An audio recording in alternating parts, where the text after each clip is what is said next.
very comfortable with my hand movements. The scar or the pain doesn't even exist. I can actually feel the difference in my body. Sir ને મળ્યા પછી બધું easy થઈ ગયું, બધા doubts clear થઈ ગયા. આજે 6-7 મહિનામાં રિઝલ્ટ બી આવી ગયું.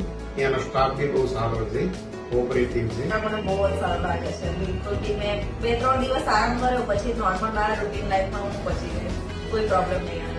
Main change point was after meeting Dr. Soumya. The result is completely visible by me. I am pretty confident. अब मुझे लगता है कि हाँ कॉन्फिडेंस क्या होता है, हम कैमरा फेस कर सकते हैं and the baldness is like old subject. Doctor Saumya Nayak પાસે ગયા અને એનાથી હું બહુ ખુશ છું અને બહુ સારી રીતે થયું. 2 દિવસ પછી પણ મને બહુ સરસ લાગ્યું અને અત્યારે હું જયારે ફીલ કરું છું બહુ જ ફાઇન ફીલ કરું છું અને અત્યારે હું જે ડ્રેસીસ મેં જે પહેરવા માંગતી હતી અત્યારે હું પહેરું છું, અત્યારે બહુ સરસ લાગે છે.